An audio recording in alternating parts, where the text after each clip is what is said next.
Hi everyone! Welcome back to my channel, where I share honest reviews of the things I actually live with every single day. About 6 months ago, I moved to another country, which meant starting from scratch in many ways. Since I work from home, one of the first things I needed was a proper working setup. I already shared my review of the standing desk I bought, which I will link in the description. Now, it is time to give you my honest opinion on the chair I bought to go with the standing desk. We will be talking about the IKEA Millberget swivel chair. First things first, let's talk about comfort.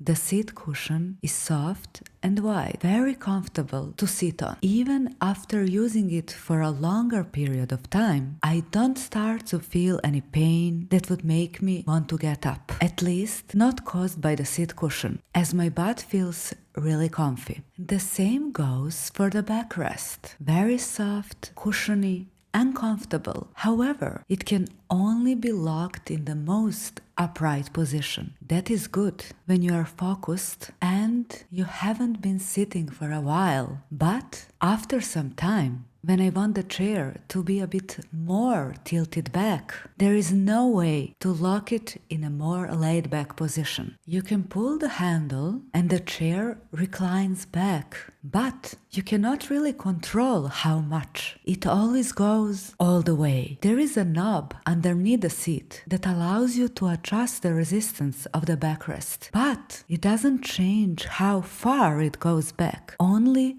how hard you have to push to lean back. Because of this, I can only really rock in this chair. Otherwise, I would have to constantly push against the backrest, so I cannot fully relax. There is always some resistance pushing me back.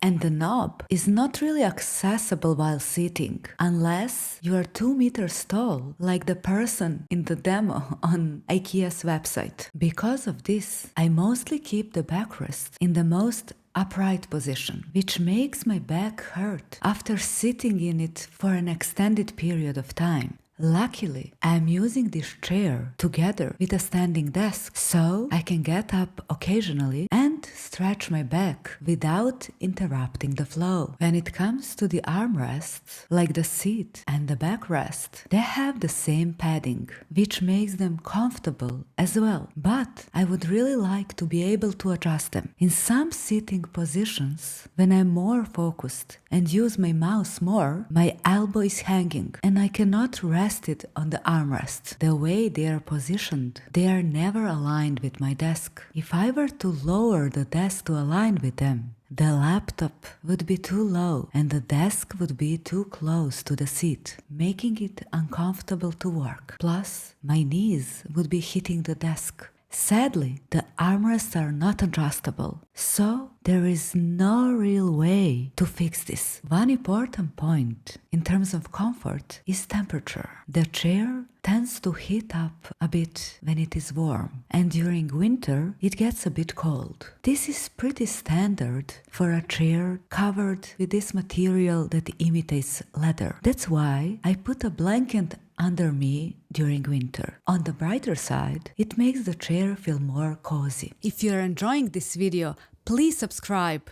Now, after comfort, let's talk about another important feature for this type of chair: adjustability. The most important feature is there. The seat height can be adjusted vertically. As mentioned before, I'm really missing the possibility to adjust the armrests, and backrest adjustments options are limited. You cannot lock it in any position except in the fully upright one. When I unlock it in order to lean back, it always puts pressure on my back and it goes back to the upright position as soon as I separate my back from the backrest. Essentially, with the backrest adjustments like this, I can only rock in this chair, not relax in more laid back position. But I guess it is better than nothing. So, on the list of features that this chair is missing, adjustability ranks quite high. But this is somewhat understandable, because it would cost much more if it had all of these features. For this price, the feature set is quite satisfactory.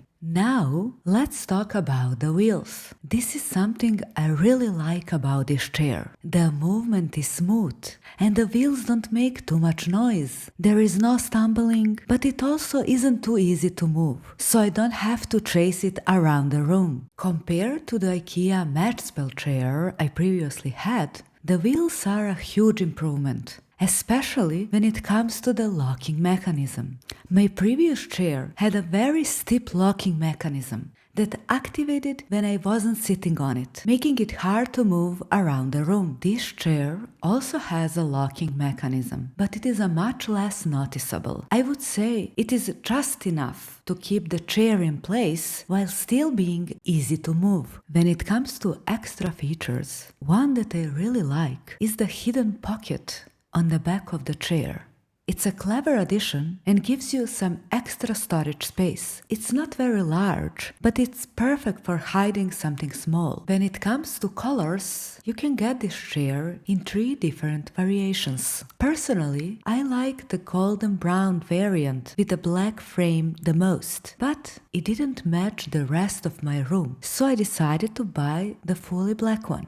Finally, let's talk about the price. I bought this chair for just under 100 euros, which is a great price for this kind of chair. You will hardly find a cheaper option with similar functionality without sacrificing too much on quality. So, after 6 months of using the IKEA Millberget swivel chair, would I recommend it? Yes, but mainly because of the value for money. In absolute terms, there are many better gaming and office chairs out there, but when you take the price into account, this chair offers a very good balance between price and value, making it a solid option if you are looking for something in this price range. If you enjoyed this video, please subscribe. It's free. Thank you so much for watching, and I will see you in the next one. Bye!